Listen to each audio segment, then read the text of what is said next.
You are listening to Right Off the Bus.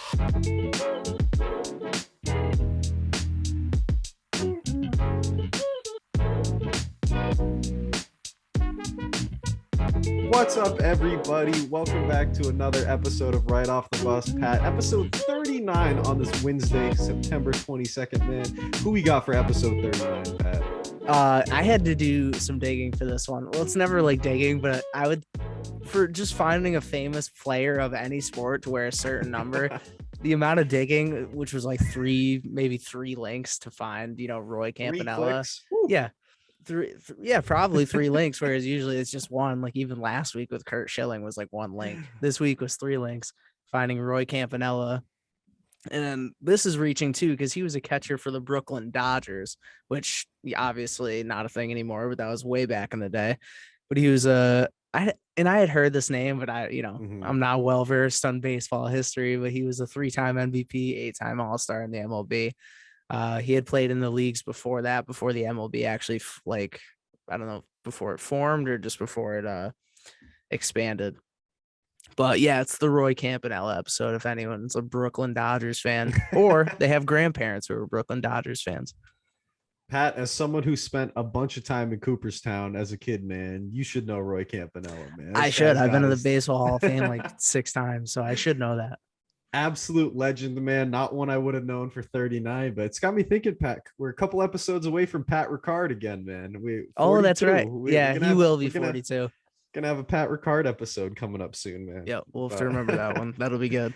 And we will talk about his Ravens later in the episode. But Pat, to start, man, as always, like I got to sign up for something to push myself a little. So I got a half marathon in 2 weeks. Not quite prepared for it, but we're gonna grind it out. I'll be out in your neck of the woods, man. It's at Fort Hill. It's at that brewery. Oh, again. okay. It's the one I ran a couple of years ago. It's East Hampton or Northampton or. Yeah, I can't remember exactly where Fort Hill is, but I know it's right around here. Yeah. Yeah, we have a lot of like local breweries around here that are all just in mountain towns. It's every town gets to be kind of the same. And what's funny is, I just came from my shift at Pop's Fine Wines, but we carry Fort Hill, man. So, there's a bunch of beer that I still get from them out here, which is awesome. So they could sponsor us. Chandler is running their half marathon. Maybe we'll reach out. May have to put a good word in while I'm over there. Tell them I got a big time sports podcast that they should. You'll have to win. That's what you'll have to do. You'll have to win. Yeah, it's gonna be more at a like 9:45 pace than like a 6:30. Get training for the both of us here. We need it. Oh man, that would not interested in any of that. But what's going on, Pat? What you got, man? I got nothing going on, but I will say for everyone, tomorrow is, when this comes out, is the first day of fall. But obviously for the New England listeners, which I'm sure is most people, fall is a big deal. So I'm a big fan of fall. I love fall. So for New England, we got fall starting tomorrow officially. It's been a little colder in the mornings. I don't know if you felt it. You go out and runs in the morning, so it's been colder. It's been nice. But I'm always excited for fall. I ran last night. It was 53 degrees at 7:30. I was like, man, this is crazy. That's but nice. I do like the fall weather. I'm not a fall beer guy though, Pat. I'm not an Oktoberfest or a pumpkin guy, so it's not quite my pumpkin. vibe. If I decide to go to the Big E, I will get some pumpkin beers, because you got to. They got like the Sam Adams garden there, and then they got like the other craft brew stands. And are you gonna get the rimmer, the little cinnamon absolutely sugar? If you get a pumpkin beer, you got to have like the cinnamon sugar on deck, rimmed on the glass. You got to like full committing on Ted Lasso. I'd be full committing on my pumpkin beers, and I go all the way. I go full fall. I go full New England. I don't blame you, man. Flannels, plaid, and all. It's a vibe, man. It's flannel really Fridays at work. I've been getting my pumpkin coffee at Dunkin'. It's back. It's the best time of the year. You got football. It's like football, fall. It's just a good combo.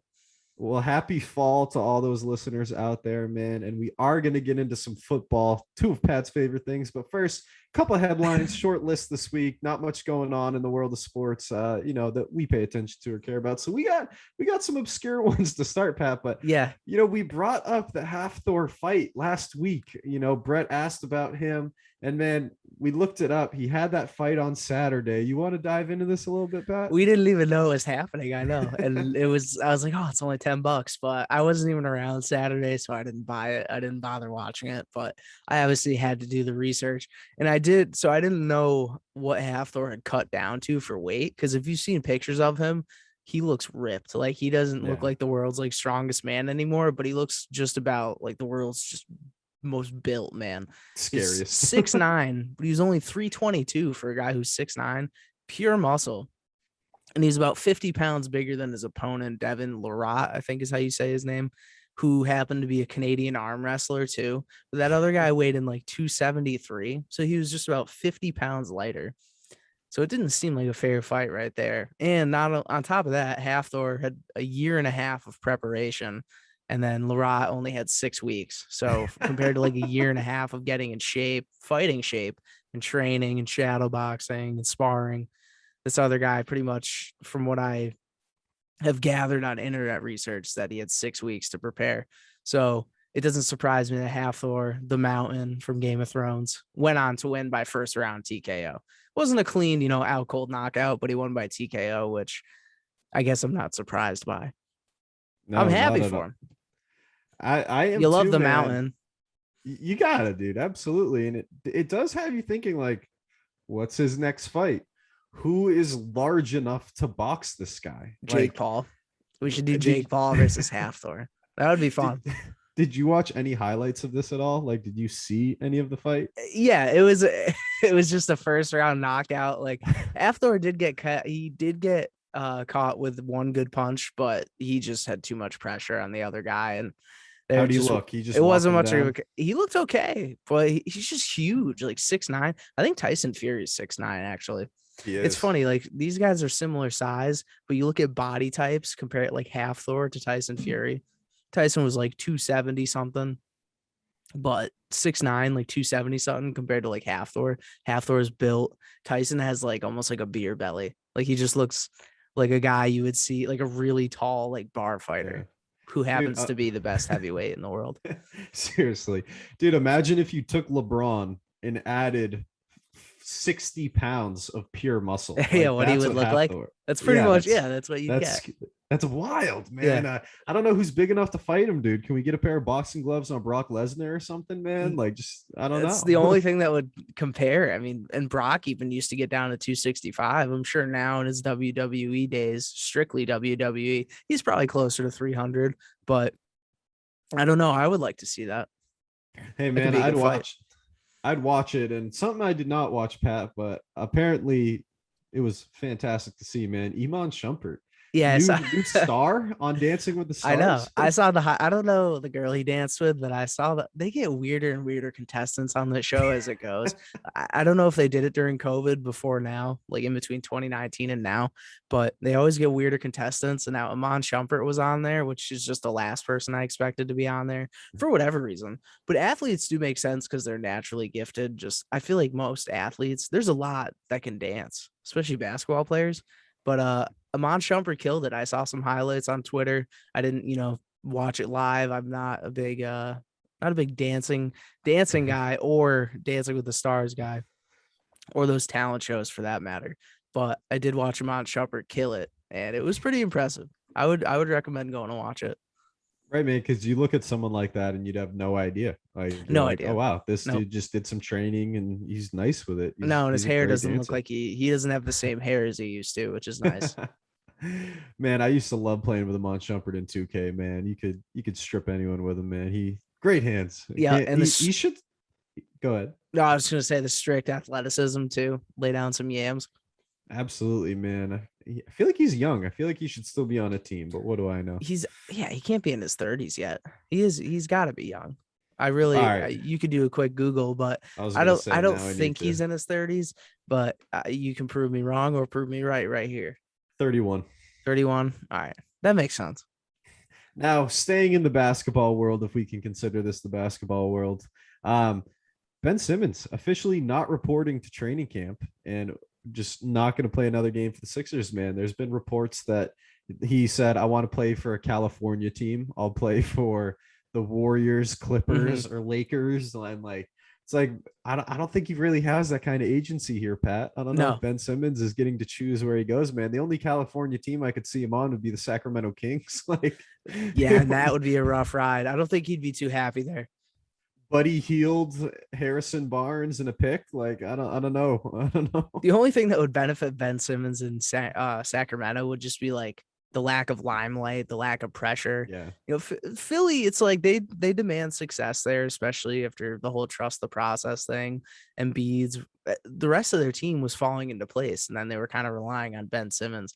So for him to do this, which we all kind of saw was coming as it was, I mean, we knew he wasn't going to report to training camp. And they're going to be without him for the season. He said he's probably not playing another game for them. And I guess he conveyed that message to them a long time ago, but they were holding out hope maybe. I don't know what they're going to do now with a trade package, but they're not going to get enough value in return. Yeah, I don't know what you do with Ben Simmons at this point, but there is trade value out there, and there like he will be traded before the season. The season's about a month away. If he's saying I'm not playing another game, this isn't a player that you let hold out. I mean, there's too much value. There's too much talent there. People forget Ben Simmons is a perennial all defensive, team of the year guy. He is a perennial all-star. He averages like 17, 8, and 8 a game. Like, he's a fantastic player. He's just in his head. He has no confidence, and his team has no confidence in him. He needs a new situation, and he can thrive in a new situation. I have zero doubt in my mind that Ben Simmons can go average a triple-double on any team that he wants to be on. It's just, yeah, no doubt.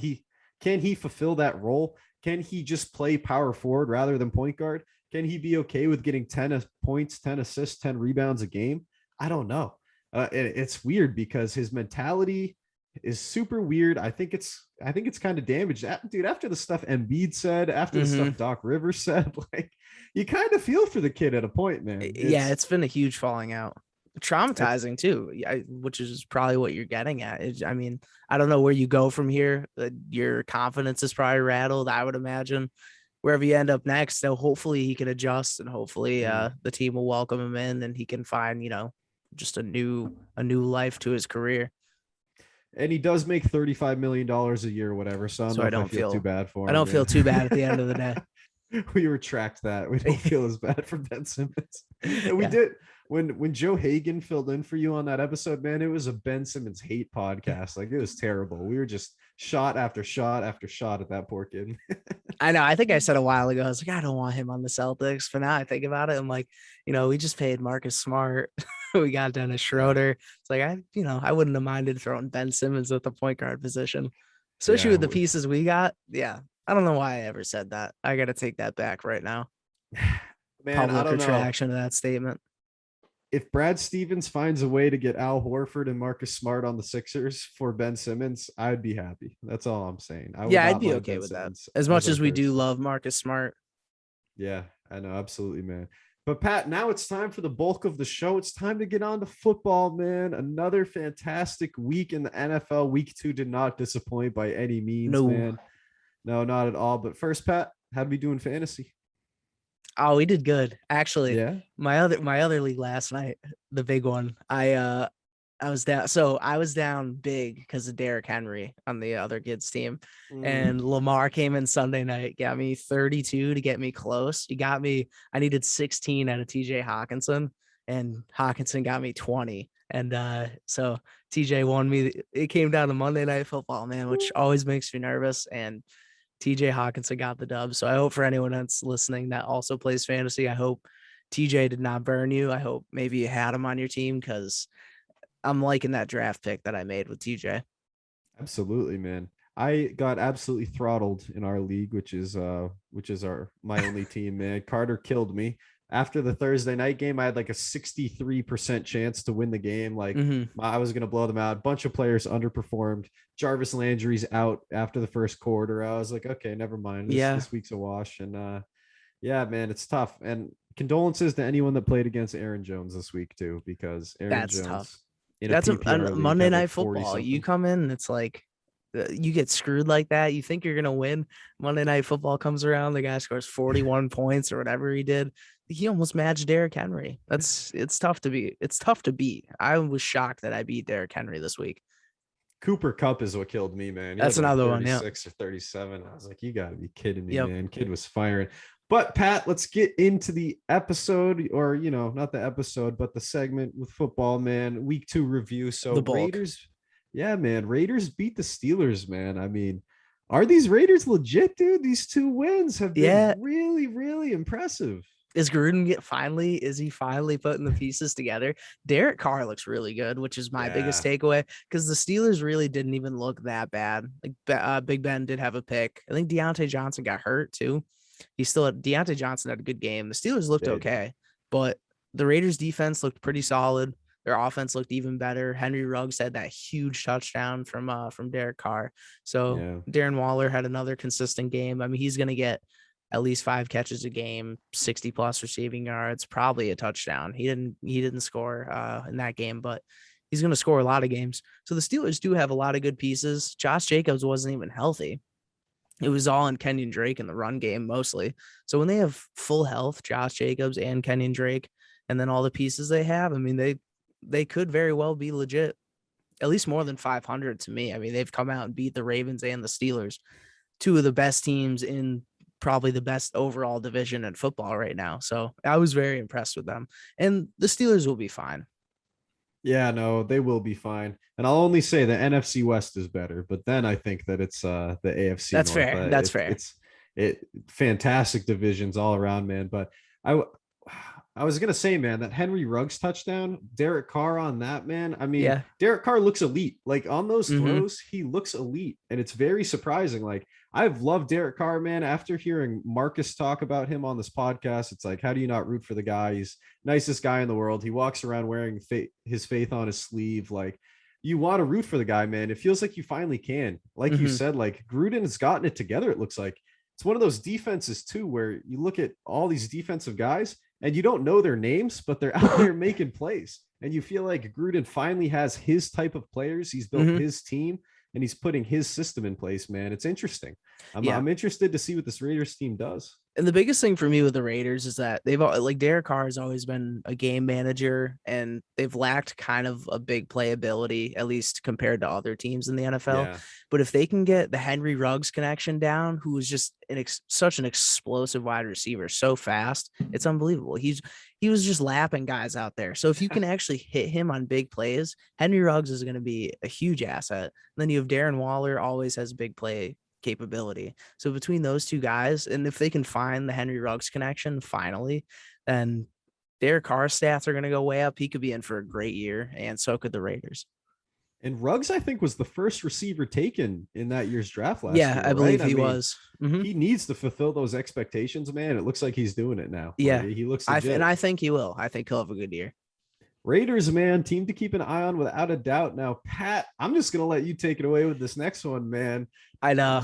Ravens, man. These Ravens. I know. And I did have to go to bed at halftime because I obviously woke up and watched all the rest of the highlights. So I didn't see us win, but I went to bed. We were down at the half and things were not looking good. I was feeling pretty bleak about it. I was like, we're going to lose to the Chiefs. I feel like the Chiefs always look better in the second half too. At least and they're just coming off that second half comeback against the Browns. So I was like, there's no way they're going to blow it in the second half. So not only, tired, I had to get up for work in the morning.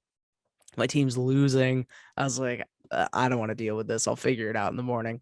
And I wake up and we had won. And I was like, oh my God, no way. Had to watch all the highlights. Oh, so pumped. Lamar flipping, doing his flip.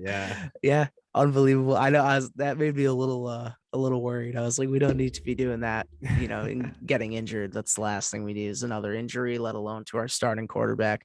But you see all the tweets saying like, Lamar, sign your contract now, please. Like, stop doing flips. Get your money, dude. Yeah. But I mean, what can you say? Like, the team looked good. Obviously, our defense didn't, but it's the Chiefs. Putting up 35 points, but hey, we put up 36. Lamar had 107 rushing yards, 2 rushing touchdowns. He did have those 2 picks in the first half, which did not look good, but credit to him. And the home crowd definitely helped, but credit to him. He came back. He didn't let that get to his head. Marquise Brown had a huge game. He was, the biggest staple of the offense, obviously. Our run game looked pretty good too. We continue to use both Tyson Williams and a little bit with Latavius Murray too, who also scored.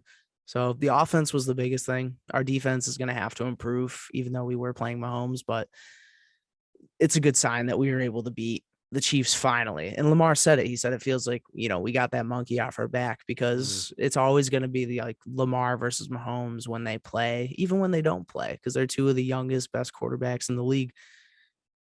But when they go head to head. I don't know if Lamar had even beaten them yet. I don't know if Lamar had beaten Mahomes. No, he hadn't. Yeah. So we finally got that win. So that definitely feels good. I'm not sure if we play them again this season, but either way, if we meet them in the playoffs, it feels good that we got the edge over them in this game. Yeah. The only way you guys could meet would be the playoffs, and that would be a great game, man. And like you said, this does feel like a monkey off the back, man. I mean, especially with Lamar throwing 2 interceptions in the first half, the fact that he was able to, put this team on his back and get that win. I mean, he was the best player in every facet of the offense. Yeah, running absolutely. the ball like crazy, passing well. And man, I mean, like you said, this is confidence if you meet up again. There's a lot of confidence that comes with a win like this. And I think that's a huge part of it. I really do. And I saw a post that reportedly said Marquise Brown had both his girlfriends at the game, and then he balled out. So I just want to give a shout out to Hollywood Brown, because that's respect. Do you remember when Lou Williams would do that? Yeah, dude, he'd have them sitting courtside together. I'm like, how is this your life? They just get along, but he balled out. I mean, he had a great real game. Life. So, yeah, we love that. All right, man. Next game, King Henry, man. The Titans are back and they beat the Seahawks in a good game, man. What was your takeaway here? That was an impressive win. They were on the road, right? They were in Seattle. Yeah, I believe so. Yeah, that's terrible that I don't know that, but I will double check. Yeah, they were in Seattle. Yeah. But that was a tough loss for Seattle, but I was very impressed with the Titans, because the Seahawks really should have won that game. They let it go to OT. The Titans win the coin toss. They come down. They get the field goal. It's a great win, especially after losing the first week in such rough fashion. They needed a bounce back win. And even with a few calls that didn't go their way, like the Julio touchdown, where his heel was out of bounds, but his toe got down. I don't even know. I couldn't give my opinion on that call, but it was very impressive. It absolutely was. And I got to tell you, man, when I'm watching this game, I'm thinking about Derrick Henry. What's his legacy all time? We need to start talking about this guy in some all-time conversations. But the biggest thing for me is the longevity. He is just taking hits and hits, and he's giving out more hits. This guy's so big, so powerful, man. And normally when you see something like this, bodies break down pretty easily. This guy is unbelievable. What did he have? 150, or no, he had 180 yards and 3 touchdowns or something like that. All 3 touchdowns in the second half too, and most of those rushing yards. I think he had 6 fantasy points and just standard PPR scoring. 6 fantasy points at halftime. He ended up with 47, so that'll speak for itself. Yeah, I think he had 180 yards and 3 touchdowns. Caught a few passes, if I remember correctly, too.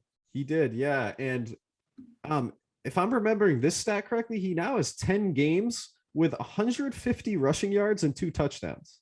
That is unbelievable. This guy is something else, man. And I'm interested how long he can continue to do this. And where does he start getting into those all-time conversations? That has to happen at some point. I know.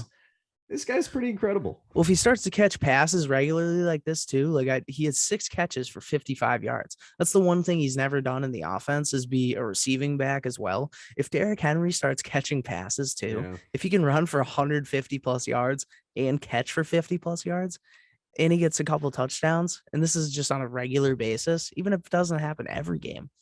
I mean, he already is in glorified air, but we're really going to have to start talking about it if he continues to do this, especially, even just for this season. I absolutely agree, man. He is something special to watch now. Pat, Chargers and Cowboys, man. There was a crazy ending to this game too. There's a lot of weird endings in the NFL this week, man. But another 1-score loss for these Chargers, man. We need to get a graphic on this. How many 1-score losses? And that was my biggest takeaway, was that both teams didn't look great, but the fact that the Chargers came out on the losing end, you never want to see your team lose. But again, for the Chargers to lose by 1 score, I feel bad, and I hope that it's just not a consistent theme across this season. Because that's, if we're thinking about the Chargers, I mean, they have pretty much all the pieces they need to be successful. I mean, I took them as a dark horse last week, if I remember correctly, Yep. to make it to the Super Bowl with a real outside shot. But it's because they're fully capable. But it depends on if they can eliminate one score losses like that. They got to figure out a way to win in crunch time when the game is on the line, whether it's on defense or on offense. They got to figure out how they can come out on top in one score games. Yeah, and if I'm not wrong, they scored twice at the end of the game, but both touchdowns were taken away by penalties. And it's like, man, Herbert is getting the ball where it needs to be, throws 2 scores when you need it. But those penalties, those little mistakes, that's what causes a one-loss game, man. It's that discipline and or one score loss, I should say. But yeah, tough game for the Chargers for sure, man. And the Cardinals, man, beat the Vikings. And I mean, of course, another crazy end, man. Kicker missing the game-winning field goal for the Vikings, right? Yeah, that's got to feel bad for the Vikings scoring 33 points and still losing. That's not good. And it's like the Chiefs scoring 35 and still losing to the Ravens. So you never want to put up that many points unless it's like college football. You can never expect to put up that many points and still lose. Your defense has to do something. And the Cardinals do have a great offense. Rondale Moore had a big game. DeAndre Hopkins had another good game. So the Cardinals look great. Even though they did luck out, they still continue to look great. They're 2-0 now. I think it's going to continue for them. And just like that, I mean, it was very lucky, but that's, the Chargers could learn something is what my point was going to be. I hear that, man. And dude, AJ Green with his first touchdown too for the Cardinals, man. Remember when AJ Green was a top 5 receiver in the league for like 7 years? I mean, he may get back to some pretty great form in Arizona. I mean, you got DeAndre Hopkins, you got AJ Green, Rondale Moore was a 2nd round pick. Like they got a great offense, man. And Kyler Murray's special. I mean, Kyler Murray has to be in that top 7 or 8 quarterbacks in the league if you're looking at guys that you want on the field, man. He's so dynamic. The way he runs the ball, throws the ball, and seems like he's a pretty good leader too. You see him with the Baby Yoda celebration after scoring, man. He's funny, man. The team loves him. Phenomenal player. He's fantastic. He kind of reminds me of Russell Wilson, just with like the mobility, the way he's making throws on the run. He's a good leader. He does remind me of just a different version, smaller version of Russell Wilson. Yeah, man. And I mean, what a great comparison. I mean, exactly. For Kyler Murray. Even if we're just talking body type and play style, that's a great comparison.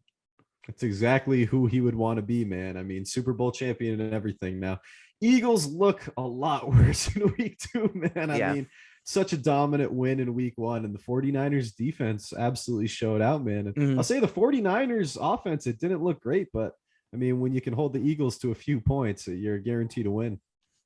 And that was the big thing against the Lions was that their defense blew it. They put up plenty of points in that game. I think they had like 42 points against the Lions, but so they just couldn't put everything together. So it turned into, the offense couldn't get it going, but their defense turned up. So the fact that at least one was able to come up huge and they still got the win, that's big for them. But yeah, the Eagles did not look good. 49ers D was great. I like the 49ers team, and I do still like the Eagles. I think with Jalen Hurts at the helm, I think they'll win more games than they lose this year. I don't know about playoffs. It depends how it works out, or if they'll have a successful year even in the playoffs. I don't think so. But the Eagles will win more games than they lose this year. Ooh, really? I think so.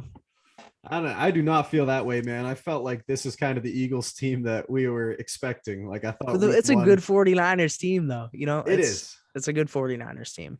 It is, and there's a lot of holes to fill for the Eagles. There's still a lot left to figure out, but you see that 91-yard player to Quez Watkins, man. Jalen Hurts can really throw the ball, and I'm with you. I think he's a good leader, and I think that he can be the franchise quarterback there. I just don't think I think it's a couple of years away. He might have to grind through a couple. You don't think they can win more games than they lose this year? What would it be 9-8 this year? I don't think there's any chance they're over 500. And I wasn't saying 12-5, but I am saying 9-8 could be realistic. If I clarify. No, I can't see 9-8 at all, but that's just me. Hey, that's why you're doing better. Well, you had a great week in picks and I did not. So my opinions Man. aren't getting me anywhere. Yeah, those first 2 weeks, man. We'll definitely talk about those picks before we do the next pick 'em, man. But it's close, Pat. We're only one game off of each other. I only have a 1-game lead right now. So who knows? It was what's a gonna rough happen. first week for you. It was very bad. 6-10 that week, man. But another team, man. Pat, you put here we overrated the Saints, man. Specifically, Jameis. I especially, man. I have to apologize for that one, man. I really do. I said Jameis is out here being an MVP candidate. Like, That was a man, big, that was a big man, jump to a conclusion. I did that say was. maybe we overrated them. I still think they're a great team. It does depend largely on the play of Jameis, though. But if you're losing to the Panthers, man, like the Panthers should not be beating the Saints team. I don't care No. that Michael Thomas is out. I don't care that Jameis had a bad game. Man, the Panthers should not be beating the Saints team at all. No, I really overrated the Saints and Jameis. Like I gotta apologize to the listeners for that one. the Saints just couldn't get anything going though. Like Alvin Kamara had 5 rushing yards. Yeah. Well, what are you gonna do with that? They just couldn't get anything going, and it's tough to get the pass game going if you can't establish the run game. So it's very tough. I don't know. Kamara didn't have a good game. Jameis did not have a good game. The Saints just as a whole needed to play better. Sam Darnold, 2-0 for the Panthers. We It's like it. interesting. We like it. It's Did you see interesting. someone in the media asked Zach Wilson if he was seeing ghosts out there? Because yeah, I don't know. I did have it here, but we'll just talk about it now. But because that's a Yeah, good dude. segue. I didn't hear But that. That's they asked Zach hilarious. Wilson if he was seeing ghosts, and it is I guess New York, whatever, New Jersey media has no chill because although it is valid because at one point in the game he had 4 completions and 4 interceptions. So it's it's a valid, I guess, not even a critique. It's really just an insult. But yeah, they have no chill to even ask that question. I mean, you could phrase it differently than just saying, "Oh, are you seeing ghosts out there?" Just bringing it back to Darnold. But I don't know. Wilson deserved a little. He definitely deserved to be critiqued after that game, but not insulted like that by the media. He was disrespected. He was disrespected. I didn't know that. I find it pretty funny, but obviously because I'm a Pats fan that No, hates it the was Jets, funny. so It was funny. It was bold. But man, yeah, 4 interceptions for Zach Wilson, man. Looks terrible. And Pat, I don't know if you watched this game or saw any of the interceptions, man. Like they were 4 bad interceptions. Like No, they were bad. Yeah, decision making. It was bad like decision making. terrible, man. And it's just Bill against a rookie quarterback, right? Just absolutely dominates them, frustrates them, Mhm. and rookies have 0 success against Bill Belichick. It's pretty crazy. Yeah. Um, So my but it was a question to good you is, how Yep. deep into the interceptions do we look? Just because rookie QBs notoriously struggle against Bill. Peyton Manning led the league in interceptions his rookie year. You know what I mean? Like it happens, but 4 on 4 really bad throws, man. Mhm. Like that's when it becomes a problem. And that's when it's like, how do you come back from this the next week? Because his confidence has to be shaken right now. He threw 3 interceptions in his final year at BYU. Wow. 3 interceptions for his last season in college. And he threw already matched 4 that. in his second game, man. And this is going to be big for the Jets. How do you react Yeah. after Well, they this? they traveled to Denver next Sunday, so that's looking like it's going to be a tough matchup again because they I'm have a not- good defense. Yeah, It's not going to be feeling it could be a struggle. But good on the Patriots too. You can't just, knock the Jets play. The Patriots had a great showing. And what do you think They about did. the Patriots in that game? Yeah, I was gonna say the Pats did have a good showing. The Pats defense is really solid, so we can't ignore that. Like they're going to be a top 10 defense all year. I'm confident in that. And they also don't have Stephon Gilmore. You have 4 interceptions in your secondary, and you don't have the best cornerback in football. You know what I mean? And maybe we can say Jalen Ramsey, someone else, but I'm gonna go Stephon Gilmore. And also, I think Mac Jones, another just really solid game. Like Damian Harris was awesome, but Mac Jones, man, you just take care of the ball. I mean, he looked a little bit off with some of the pressure in the first half, but he's a rookie quarterback. He'll learn, throwing the ball very well. I'm excited about Mac Jones, and I'm excited about the Patriots. I mean, they're looking like they're gonna have a solid year. I'm definitely looking forward to it. A lot to be excited about. Now, staying in the division, man, the Bills and the Dolphins, Pat. Yeah, you and may have picked the Dolphins just for fun last week, but I would say that was my worst pick of the week, and hopefully is my worst pick all year because that was bad. Not only did they they get shut out, it was 35-0. They looked bad. They looked all around bad. We both picked the Saints too this week, which was pretty rough. That was pretty bad, but not as bad. To our credit, at least like 98% of the country probably picked the Saints in that game. I would say 98% of the country probably picked the Bills in this game, and I picked the Dolphins. But nobody expected them to get beat like that. Not even close. I thought if the Dolphins were going to win, it would be like pulling it out, like it was going to be by a field goal. But the other way around, I mean, the Bills just dominated them in every facet. And we didn't trash on the Bills last week, but we did say maybe we overrated them. And the Dolphins are a decent team. I mean, they certainly no slouches on defense, but they took it to the Dolphins. And I don't know what to make. I can't make heads or tails of it. I don't know how bad, like the Dolphins looked very bad. I don't know if that's how bad they're actually going to be. And I don't know if the Bills are actually that good. I really can't make any solid conclusions based off of that game. Yeah, and part of why I can't make a conclusion on the Bills is because Josh Allen still hasn't gotten it going yet this year. Like yesterday, the story was the run game in their defense. Like it wasn't about Josh Allen. Singletary looked awesome. Moss looked awesome. So yeah, I don't know what to make of the Bills, man, but 35-0, you can't take anything away from that. Certainly no positives for the Dolphins. Yeah. I don't know where you go from here, I guess, is my one point. I guess you hope Tua is healthy too, because he's out with a rib injury and Jacoby Brissett was in there. So hope Tua is healthy. I did see Jacoby, and yep. You don't want that to be the case. No, you do not, man. And last game we're going to talk about from week 2, Rodgers and the Packers, man, take down those Lions, Pat. And it was a good win, and it was the Aaron Jones week for sure. 4 touchdowns, just absolutely dominant, man. So we how we feeling about Rodgers week 2 now? These better. Packers? We're feeling better about it. The MVP race might still be a long shot, even after just 2 games, but we're feeling better about the Packers in general. I know it was the Lions and they were going into Lambeau, but the Packers won by 18 points, which is good. Aaron Jones looked great, which was the biggest thing to me was that they got the run game going like that. For Aaron Jones to have as good of a game as he did, if they can establish the run game like that, it's going to make room for Aaron Rodgers to let it fly and connect with Devontae Adams, Allen Lazard, all the guys he has, Valdes-Scantling. So it's a good sign for the Packers. I absolutely agree, man. And that's the thing. Like, it's not like, oh, the Packers are back, but it's like, all right, hey, steady improvement. And, hopefully that's what they do next week too, man. Definitely. And I think they will. I don't have any question in my mind that Rodgers, Devontae Adams, and all those guys are going to get it going this year. I have no worries about it. Yeah. And in week 3, which we'll get to it anyways, they play the 49ers. That's going to be a good game. Yeah, that should be a good game. That's going to be a great game. But Pat, it is time to get into picks for week 3. I was like, I'll let that marinate and see who I'm gonna pick when the game comes up. Because I honestly don't know yet. I know that's a big game, man. That's a tough call. Feeling like we're getting blessed with great games every single week, man. That's the beauty of this league. I love it right now. But Pat, I said it last week, the Thursday night game no one asked for. I'm feeling it again, man. Panthers at Texans, man. Who we got? I don't know why they do this to us. But for some reason, I do feel like this could be a weirdly entertaining game. Like the Texans did put up 37 points against the Jaguars in week 1. And the Panthers are 2-0.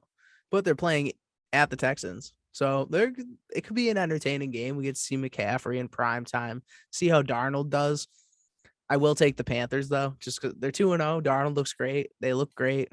The Texans are still the Texans. Deshaun Watson's not going to play. And I will take the Panthers. And if I'm not mistaken, Tyrod Taylor got hurt in week 2. I believe he did, yes. Yeah, so I don't know to what extent. I don't either, but for that alone, I would pick the Panthers anyways. But you have one of the best quarterbacks in football in Deshaun Watson who's not playing. You have a phenomenal backup in Tyrod Taylor who got hurt. So I'm gonna go Panthers. Davis Mills went in. He went 8 for 18 with 102 yards and a TD and a pick. So if Davis Mills is starting on Thursday, which of course Tyrod gets hurt and it's the Thursday week game, which he just has no rest time to try to recover for Sunday or Monday. Yeah, short week. So Davis Mills likely starting. I don't know. Mark Ingram's gonna have to do a lot of work on the run game for the Texans to have any chance of winning. Mark Ingram fantasy week this week, man, I guess now. Yeah. But yeah, McCaff and the Panthers all the way here. Yeah, it's Panthers. Colts at Titans, man. Who we got? Titans looked good at home too. Colts are 0-2. Yeah. I don't know. Colts got like the Hard Knocks crew coming. I don't know when that filming starts, but I don't think yet. But I would take the Titans in this game. They impressed me against the Seahawks. I did not expect them. I tell you what, after week 1, I probably would have picked the Colts.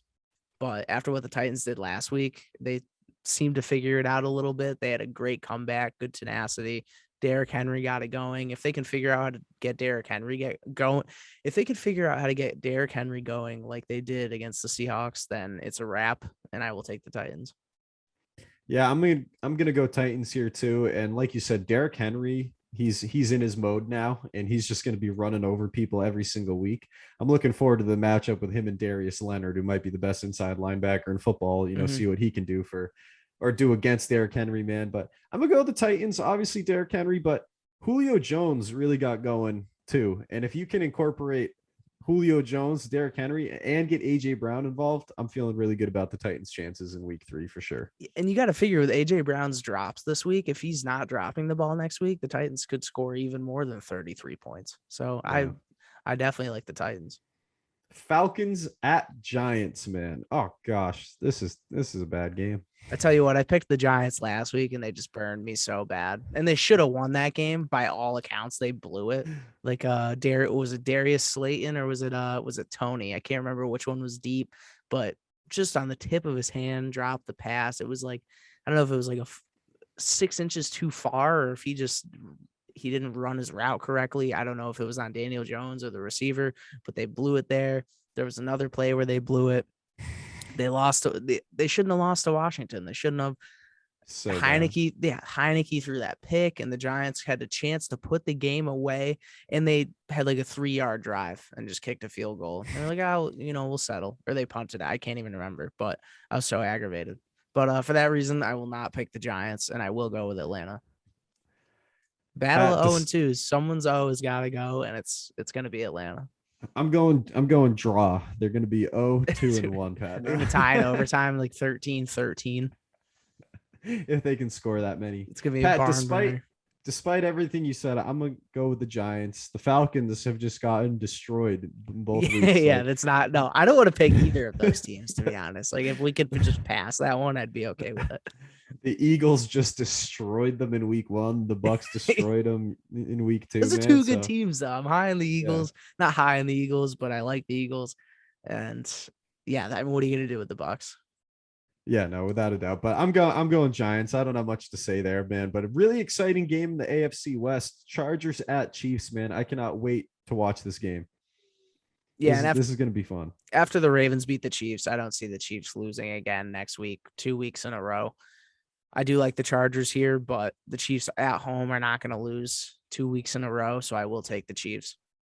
Yeah, it's got to be the Chiefs for me too. Like you said, losing 2 weeks in a row, it's not going to happen. Chargers are having trouble finishing games like always, man.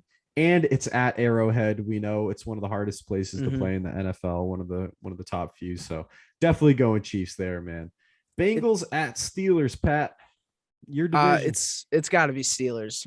I think the Steelers did not look great against the Raiders, but I think part of that was just how well the Raiders played. And although the Bengals are getting better, I'm still unsure on them. They're playing at the Steelers in Pittsburgh. Steelers are going to, I don't know if Deontay Johnson's going to play, but I mean, Chase Claypool and Juju are still going to get a bulk of targets. They have the tight end Fryer. I can't remember how to say his last name. Do you know Fryer, something like that? Oh yeah. I don't even know, but I know who you're talking about. Yeah. Well, he's the starting tight end over Eric Ron there, and he's been really good. And I will definitely take the Steelers there.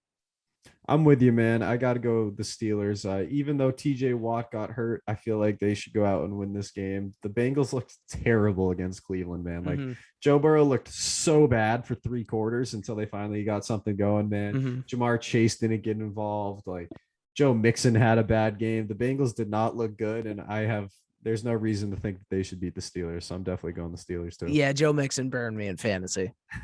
Burned me. So did Kamara. Those are my two running backs. Burn me. Ooh. Yeah. Which Ooh, are it looks normally nice. two great running backs. I was gonna say it looks nice on paper. That's for yeah, sure. they happened to, on the same week not put it together. They scored like 55 points last week and then like a combined 15 this week. How about the Bears at the Browns, Pat? It's got to be Browns, right? It's Without a lot a of these doubt. I'm saying with some certainty, which I like. I'm feeling confident about the picks, mostly because the Bears said if Dalton's healthy, they're starting Dalton, which I can't get over that. I can't get over it. They literally one day they said Justin Fields is farther along than we thought, and they're all high on him. And then they come out and say, "Oh, but if Dalton's healthy, he's our starter." It's like, why? We talked about this last week. Like, why not just put in Justin Fields? I don't understand it. And if Dalton's healthy, they're gonna put him out there to start. And I don't think they're gonna beat the Browns. Certainly not in Cleveland. Yeah, Justin Fields didn't look good when he came in either. Unfortunately, he was like 5 for 11 with a pick or something. But yeah, the fact that they would still go with Andy Dalton is absolutely mind blowing. I'm going with the Browns, and I would go with the Browns no matter who the Bears started at quarterback. But the Browns through and through. That offense is legit, and they're going to score a good amount of points on the Chicago defense. Yeah, they are. It was like, yeah, the Bears didn't look great, and it was against the Bengals too. But yeah, I don't know. I would just start Justin Fields, but what do I know? I would too. What do I know? Armchair quarterbacks over here, Pat, but that's all right. That's all right. It's what we do. Ravens at Lions, Pat. I certainly won't pick the Lions again after last week and what they did to me. So I will take the Ravens. Shocker. Hey, man, I'm not surprised. 3 weeks in a row, you picked the Ravens, man. You've been right 2 weeks in a row. So, hey, I'm feeling pretty good about it. I'm going with the Ravens for sure. The Lions do not have enough. I don't know if there's anything else you want to say. Well, I wasn't right the first week because they lost. they lost against the Raiders week 1. Yeah. Oh, so yeah. I wasn't right. Again, I wish I was right. I wish I was right both weeks. I was almost wrong both weeks because I for sure thought they might lose to the Chiefs, but mind fart on my part, man. But they absolutely should have won in week 1 is probably what I was thinking. Yeah, they should have. They 100% should have, and they blew it. So thanks for bringing that one up. I got you, Pat. I got you. Well, I'm gonna pick the Pats the third week in a row, man. And I'm gonna be wrong one of those times too. But Saints at Pats. And Pat, real quick, for the Saints game last week, they did get smacked and the offense looked terrible. But I forgot they were missing 8 members of their coaching staff. Did you see this at all? No, I didn't. I did not know that. The Saints were missing 8 members of their coaching staff. I can't believe I forgot to bring this up because of COVID protocol. Mm-hmm. So Ian Book, their third string quarterback, he's a rookie from Notre Dame, was handling offensive substitutions, like the wide receiver packages and stuff, because they were missing 8 coaches. So the Saints were in a bad spot last week. I felt like I had to get that in here before I talked about Saints at Patriots. They were in a bad spot. They're not playing home games. Their coaches are out because of COVID protocol. It's like the fact that they played so well in week 1 was shocking. I'm still high on the Saints. They impressed me in week 1. I still, I like them, but honestly, I will go with the Patriots here at home. Let's go. Yeah, I will take the Patriots. I think that because the Saints already had problems last week, I think the Patriots defense is going to look good again. I think that's going to be the big thing. And Mac Jones will be able to manage the game, establish the run with Damian Harris, and I think they'll pull it out.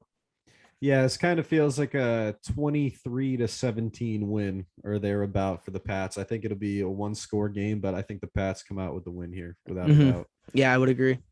Arizona at Jacksonville, Pat. I don't know how much there is to talk about there. No, I imagine this is a unanimous Arizona Cardinals pick here. 2-0, 0-2. We're rooting for why am I this is terrible. I don't know. We're rooting for Trevor Lawrence. We're rooting for the Jaguars, but the Cardinals are they're not going to lose. I'm going to say that the Cardinals score 40 points in this game. I hope that comes true. I feel pretty good about that. It's a bold, Jacksonville looks awful. Could be bold, but also could not be that bold because the Cardinals offense is very good. Yeah, and that Jacksonville defense, there's not much to show there. No, and what they scored 34 against the Vikings last week, so yeah, I'm going to Arizona for 40 points in the win. Washington football team at Buffalo. Bills. The Bills beat the Dolphins 35-0 last week. We got to go with the Bills, right? And I don't have any in-depth analysis on that one. Washington should not have won against the Giants on Thursday night. So they should already be 0-2 as it is. I do like Heineke, but the Giants blew that game. I mean, don't get it twisted. The Giants blew it. They should have won. Washington should have lost, and they're not going to win this game. I just can't. Even though he looked good in week 2, I can't pick a team quarterbacked by Heineke over a team quarterbacked by Josh Allen. I just can't. I got to go Bills here too. I absolutely. Now that alone, just make the QB comparison. That's a win for the Bills. 99 out of 100. Without a doubt, I would say. No, I 100% agree with you, man. I can't see a world where Washington's winning this game, man. Jets at Broncos, man. These 2-0 Denver Broncos, Pat. I'm feeling good about them. Yeah, I'm definitely going Broncos. We just said how the Jets were probably going to have a tough time, especially Zach Wilson against the Broncos defense. Even though you can sling the ball in Denver, the thinner air, that's true. The higher elevation, you can sling the ball. But I don't see them pulling that one out. I see the Broncos pulling that one out. I definitely don't see the Jets pulling that one out, man. And I'm kind of sick of all these Aaron Rodgers comparisons watching Zach Wilson. I'm kind of sick of it. I would like to tone that down. And let's see. You can't be comparing him to the reigning MVP. That's just not fair. Yeah, that's not fair to Zach Wilson. That's too high of expectations. Like, he's in New Jersey. You're not wrong, man. I definitely agree with you there. We're both going Broncos. Dolphins playing at the Raiders, man, in Las Vegas. Got to be the Raiders, Pat. Dolphins I think couldn't score last week, and the Raiders are looking really good. Yeah, after week 1, I might have picked the Dolphins here, but 2 weeks in, I'm picking the Raiders, certainly. And playing at home too, it seems like that Las Vegas stadium is going to be an absolutely fantastic place to play. It seems like they have a great environment there. It's a great stadium. They got the club section, bringing in Bruce Buffer, bringing in the DJs. It's a good vibe there in Vegas. And the way Gruden's got the team playing, I think they're going to win. I absolutely agree, man. The Raiders look really good. And I kind of see this as like a Patriots style team where they get better every game. Like every single game, that defense puts another piece together. They put a few more plays in the offense. I think this Raiders team is something to keep an eye on this season, man. I really do. They're looking really good. I'm definitely picking them over Miami without a doubt. I'm happy for the Raiders because I was worried about their move from Oakland to Las Vegas. So if they can have a successful start to their tenure in Vegas, then good on them. Pat, so far we have picked every game the same except the Giants-Falcons game. Wow, that's so far exciting. with 4 picks to go, Pat. Seattle at Minnesota. Who you got? Oh, this is where we might differ because I will stray from the path. I'm going to take the Vikings at home. I think the Vikings put up a lot of points. I didn't like what I saw from the Seahawks, letting their foot off the gas pedal late, giving it up to the Titans, the coin toss and OT. Obviously they lost. I can't do much about that, but they let them drive down the field, win the game. So I'm going to take the Vikings here. I thought about picking the Vikings. Like I really did. And I was feeling the same way. I was like, you know what? They scored a lot of points. The offense looked good. But at the end of the day, Pat, my Kirk Cousins slander train will continue, man. I cannot pick a team quarterbacked by Kirk Cousins, man. I just can't stand this guy. I don't know. That's fair. I don't get it, man. So I'm going Seattle there. And you look at quarterback matchup as we have in some other situations, man. Russell Wilson, Kirk Cousins. Give me Russ all day. I totally feel that. And I really wanted to take the Seahawks and Russell Wilson, but I wanted some variation. I feel like it's a game that could go that way. So when given the opportunity, I'll go with the Vikings there. Well, Pat, I'm gonna switch it up in the Bucks at the Rams, man. I'm picking Los Angeles. Wow. I was almost gonna do that. You still can. I mean, no, it's all right. No, it's okay. Because I was kind of 50-50 on it. But if you're gonna take the Rams, hey, you made it easy for me because that was almost the bold pick for me.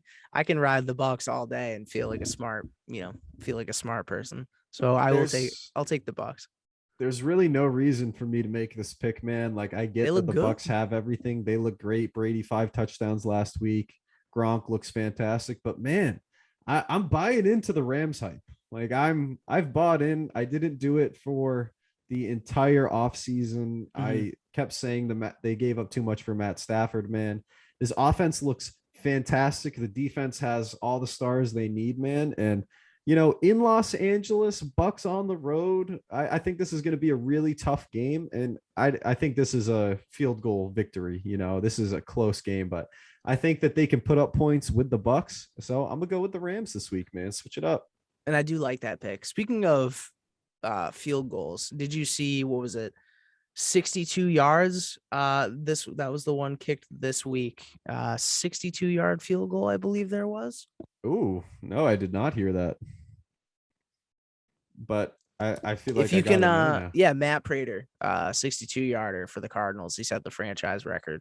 Of course, It's Prater, right? He's always had the big boot, so it didn't surprise me at all. Because he was in Matt Denver Prater forever. Yeah, I tell you what, though, I was watching it. This thing could have gone 66 yards. It was unbelievable. He could have broken the NFL record if given the opportunity there. You remember seeing the clips of Sebastian Janikowski ripping like 70-yard field goals in the Raiders practices? These guys can do it. It's funny when you look at like other teams though, and their kicker like maxes out at 49, and they won't take the field goal from past like 47 yards.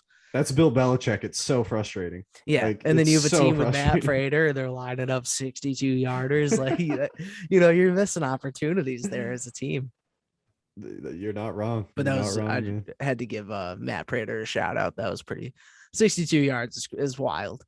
He deserves it, man. That is pretty wild. Congrats to him. I mean, 62. Whew. Whew.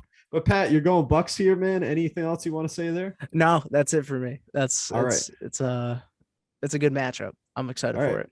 Well, little variation for us, and who knows what's going to happen here, man. The Pack visiting San Francisco. Who you got winning that game? And what a great Sunday night game too. Sunday night primetime. I'm excited for that.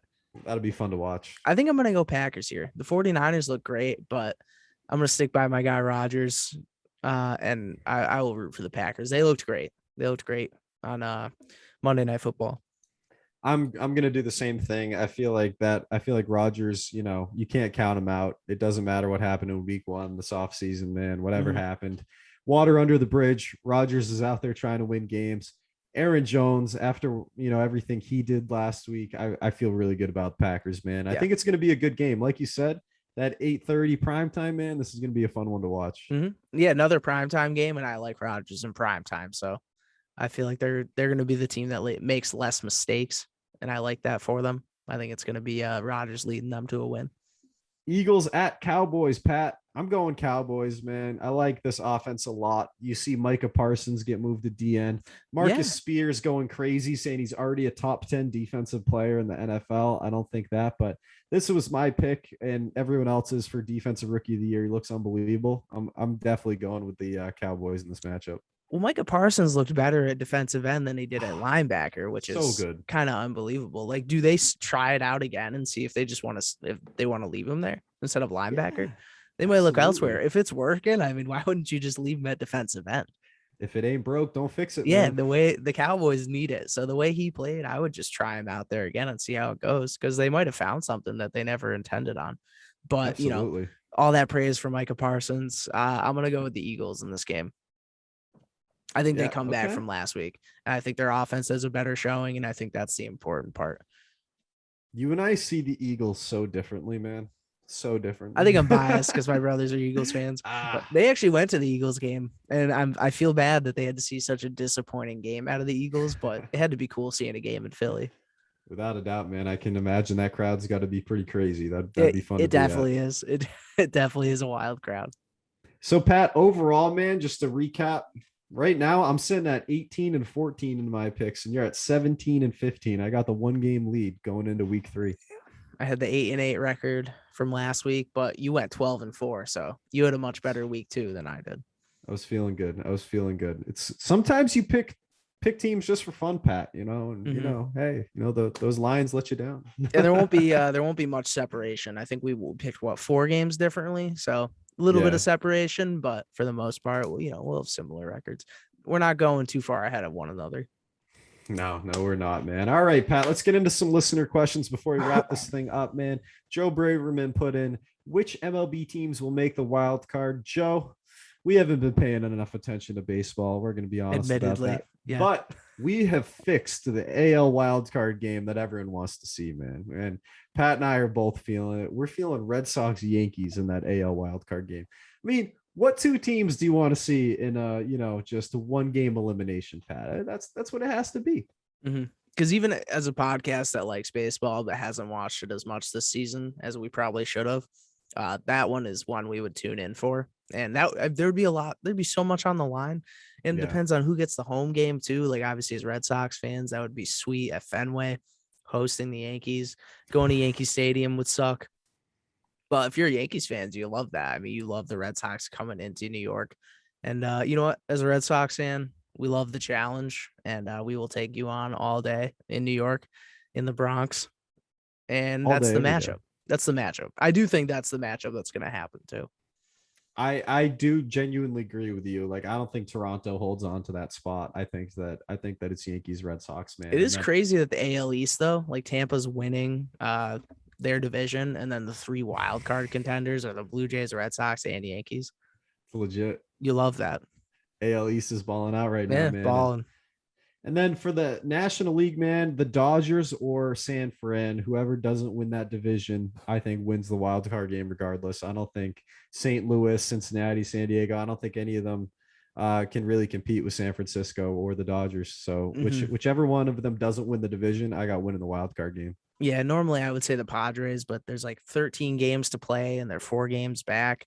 Yeah, and then obviously you have the Dodgers and San Fran in that division. So no one's really bouncing out. It's more like one team would just replace the other one. So something drastic would have to happen.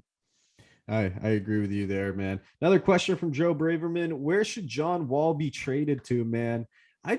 We talked about this last week. Ben Simmons, that seems like kind of a fit, but I don't know how this works, man. This has to be one of those weird 3 or 4 team trades where a bunch of money gets moved around.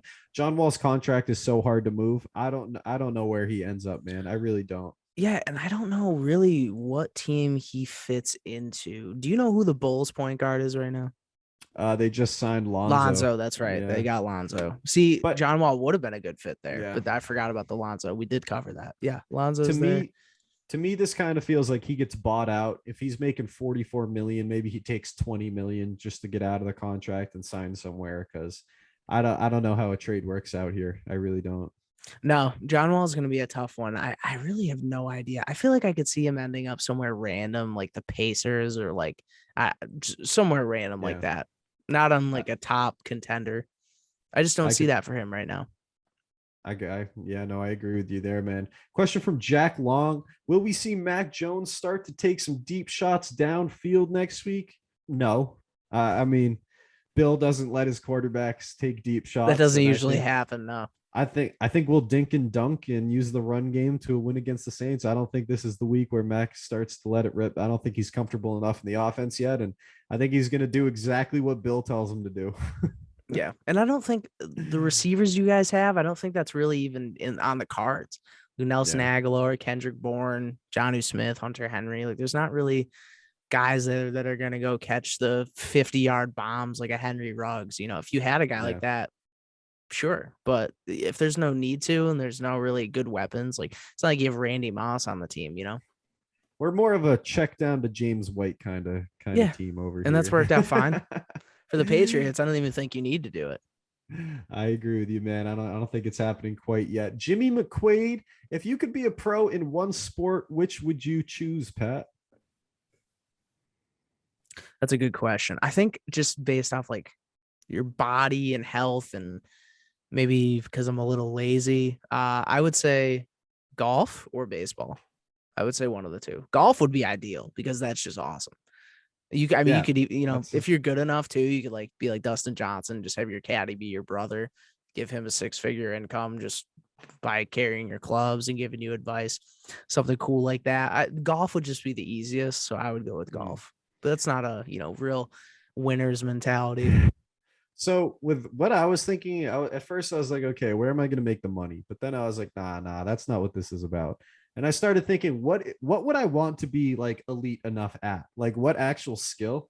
And I'm going to go with rock climbing. Like I wouldn't make any money. Like you don't get paid. It's not anything like that. But to have the ability to do like elite level rock climbing, that's the ability that I want. And it would be so sick to just be able to like hop up on El Cap in Yosemite and climb 3,000 feet like that. That to me would be the coolest thing in the world. So I'm gonna go with that just for the experience part of it, being able to travel and like do some crazy stuff. Like that sounds sick. That's what you could live like a van life, link up with Alex Honnold. Like you guys could do a movie together. He had his documentary. Bros, Yeah. Do a double doc, do his podcast with him. It'd be cool. I like that for you. Yeah, I appreciate we're not chasing it, man. We're not chasing the money out here, just the leisure, man. Just some leisurely eliteness. Will the Chiefs win the AFC from Dave Youngerman? Just because we're in week 2, I'm gonna just say yes because they're the favorite right now. Well, I'm gonna say no because the Ravens will, but no, in all seriousness, the Chiefs probably will. They just, even though they did lose to the Ravens, it was almost a feeling of like Lamar, like we got the monkey off our back, like we finally beat the Chiefs. Like that's not good that we have to feel that way. You know? It should be like, all right, we're, on to the next one. It shouldn't be like, oh my God, like we beat the Chiefs. So the fact that that's the case, it's like clearly everyone's gunning for the Chiefs. And with how good Mahomes is and how good that team is under Andy Reid, I just don't see them not winning the AFC. Yeah, I really like that perspective of that's not necessarily a good thing that was the situation at hand. But yeah, I do like that. I think they'll win just because they're the favorite, man. I mean, Mahomes has that Brady vibe of, we're down 2 touchdowns at the end of the third quarter. Cool. They're never out of it. No, yeah, they're never out of it. Not only are they never out of it, they're almost always in it. They're just, they're always viable to win.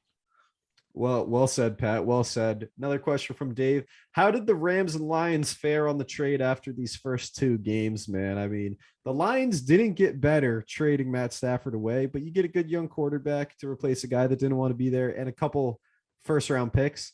I mean, I don't think that's bad. I think the Rams clearly won with this trade. I don't think the Lions necessarily lost, but I think the Rams definitely won getting Matt Stafford.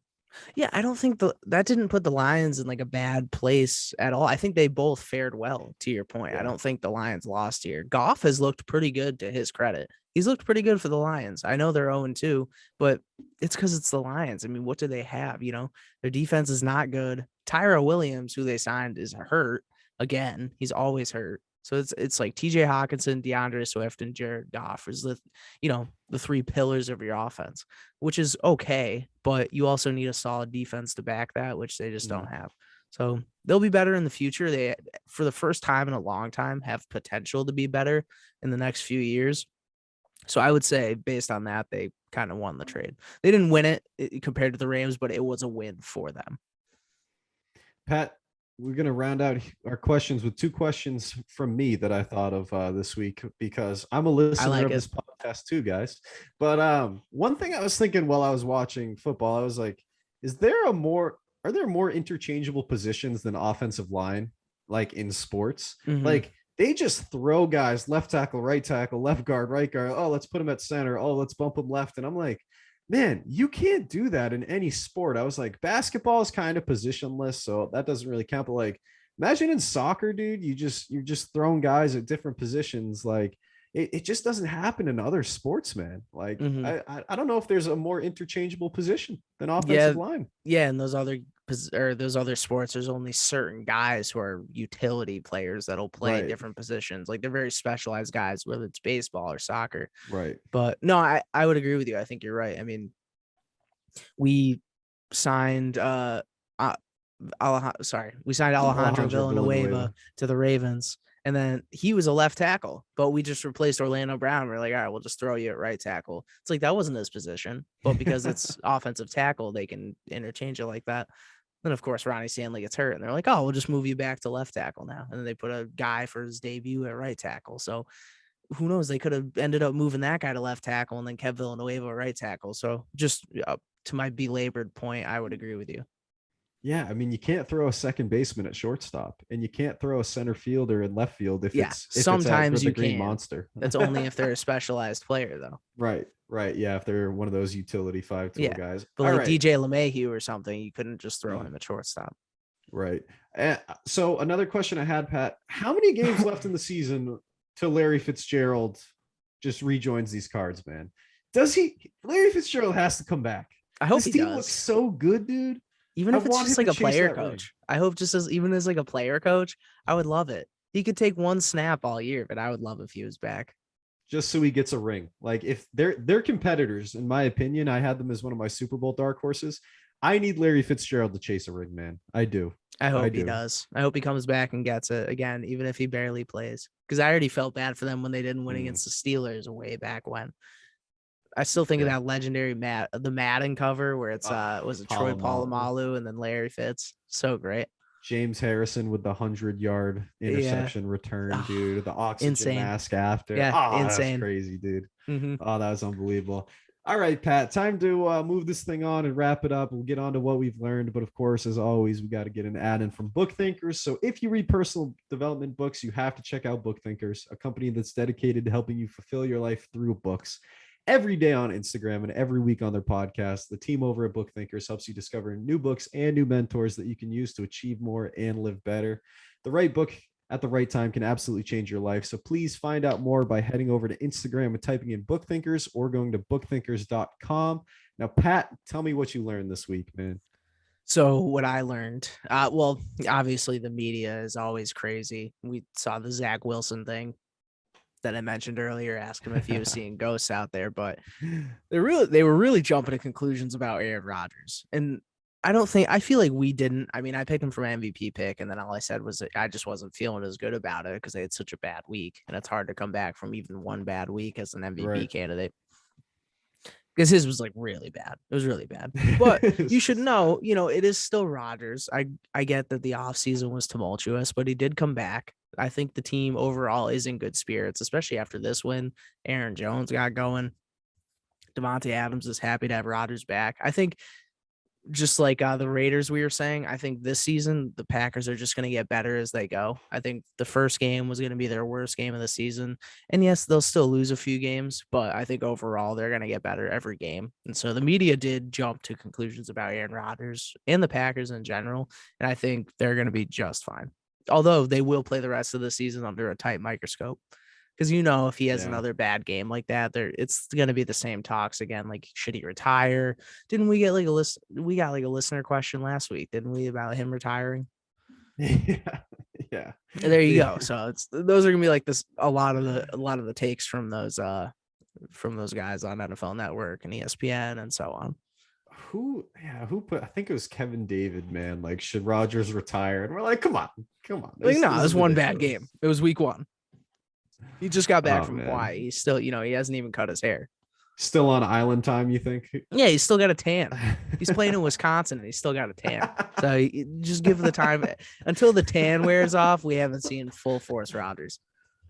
That should be the name of the episode. He's in Wisconsin and he still has a tan. Yeah, I'm just saying, if you're, he's playing in Wisconsin until the tan goes, you can make those remarks, but once that happens, it's back to full force Packers. Man, gotta clip that, man. That was fantastic. There's no way there's any tan people in Green Bay. There's no way. Wisconsin's gonna be coming for you, Pat. Yeah, be coming for all the you, cheeseheads. Yeah, but I agree that we can't jump to conclusions like that, especially with Rodgers, man. I mean, this guy's a legend, no tan top 5 people, ever. Tan people coming out of the dairy state. You should just end it right there. I don't even want to do mine now. Great episode. Now, all right, Pat. What I learned this week, man, I was thinking about this Brady to Gronk connection, man, because their last 3 games, Super Bowl, week 1, week 2, 6 touchdowns to Gronk, man. Gronk started off this season with 4 touchdowns in his first 2 games. And man, I was thinking, like, this is one of the few best quarterback to receiver duos to ever live. And I don't think that we talk about that. Like, I don't think we talk about the Gronk aspect of how great Brady is. You know what I mean? Like, Brady to Gronk is as good, if not better, than Peyton Manning to Marvin Harrison. Like, already has more touchdowns than Jerry Rice and Joe Montana, and like Steve Young and Jerry Rice, and all these legendary duos, man. Phillip Rivers and Antonio Gates. Like, one, I think that Gronk is the best tight end in the history of the NFL, and I don't think that he gets credit or respect for that. But 2, I think Brady to Gronk may be the greatest quarterback to wide receiver duo ever.